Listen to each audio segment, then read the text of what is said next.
Hi guys, thanks for checking out my video on how to make my birthday cake, and I hope you like it as much as I do, and please give it a big thumbs up. Now, to get started on making this gorgeous cake, you're going to need 2 cakes covered in 2 different colours.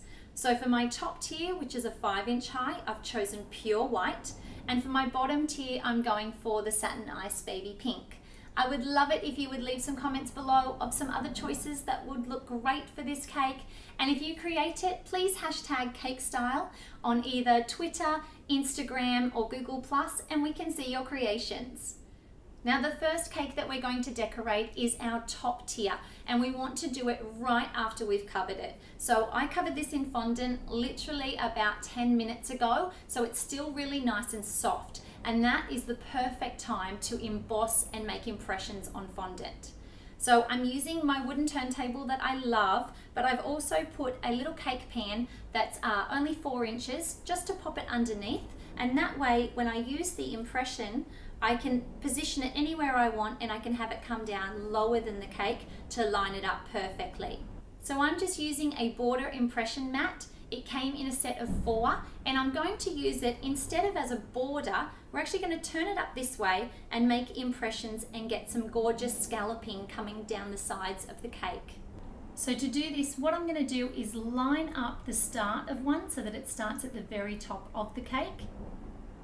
And making sure it's nice and straight, you're just going to press into the fondant all the way from the top to the bottom. And I'm simply going to turn it over, do the same, line up there, all the way down to the bottom, and give a light press. And just continue your way around the cake.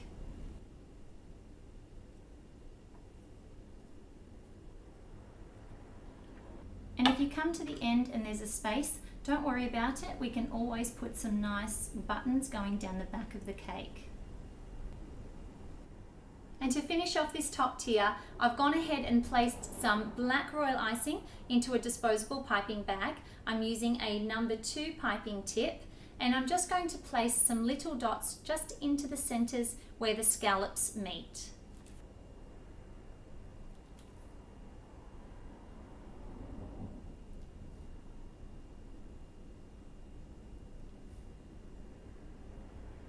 And if there's any bits poking up, you just want to dab them down with a dry paintbrush.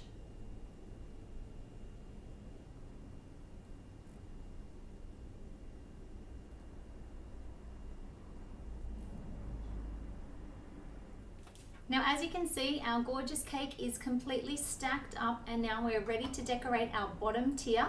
What we're going to be doing is creating those beautiful ruffled layers onto this cake. So I'm using a bit of a cheat, and I have out my pasta rolling machine just to make it a little bit easier to do this process. And we're going to take the same pink fondant that we had on our bottom tier, and we're going to make some nice long strips of fondant. Taking a bit of cornstarch,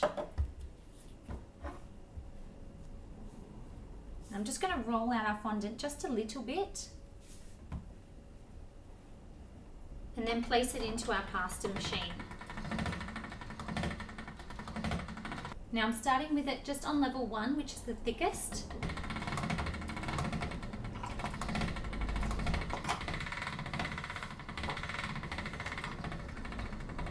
And then keep rolling it through, moving up from number 1 to number 3 and then 5. Now I'm taking a multi-pizza cutter basically. I'm aiming for a width that's just over 1.5 inches. It doesn't matter too much because you will have an overlap, but you can use a multi-ribbon cutter or one of these, or you can just mark it out with a ruler and a pizza cutter. Now you only really want to work on 1 or 2 at a time. Any more than that and you'll find that they dry out before you get a chance to pop them onto the cake. Now you want to take one and just wrap it carefully around the cake a little bit, just so that it's not dragging at all. Take some sugar glue and a small paintbrush, and just working at the back, you want to apply a little bit of sugar glue onto your cake. press the top on and then allow this to hang. And then all we're going to do is basically using your finger, you're going to bring this back, create a loop, and then press it down. Apply a bit of glue to help that to attach.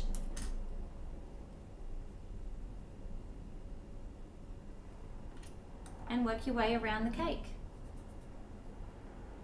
And you really want to stick these onto the cake and make sure that they're attaching well. And I also don't want them to look perfect. I want to get this variation like real fabric would have. Now if you're like me and you can see that it's not going to go the whole way, don't try to stretch it. You can just end that there, press it in, grab another small section, tuck it under, just so that it gets a curl.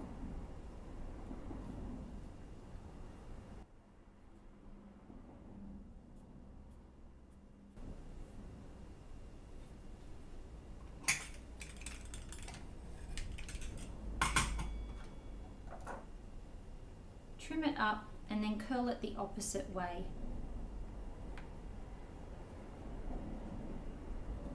And that way it'll just look like one of the ruffles.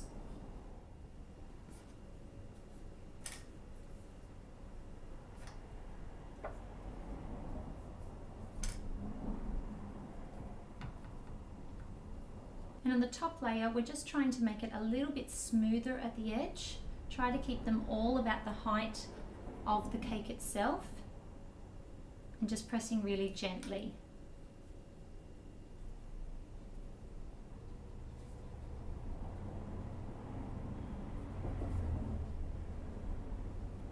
For the finishing touch along this edge, I've rolled out a strip of our pink, this time using the pasta machine only to a level 3, which means it's a little bit thicker. And I've made it 1/2 inch wide, and we're just going to attach that to our top edge.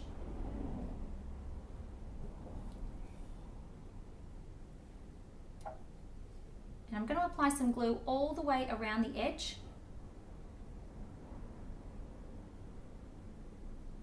And just working your way around.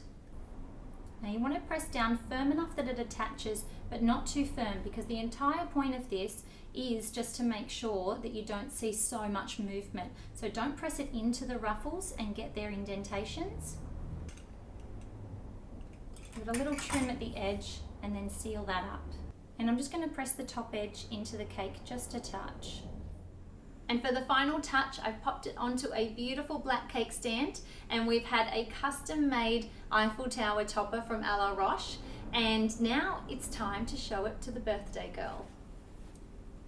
Oh wow, it looks so good. Do you like it? Yes. Yes, we've been sketching away at this, haven't we? Doing up designs together.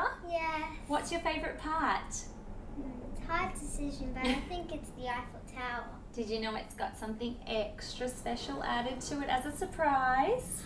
No, it's so beautiful. It's got your name on it. Yes. It is absolutely your cake. Thanks for watching our video, and don't forget to subscribe and give a big thumbs up. That's right. I hope you guys enjoyed it, and we'll see you next time. Bye.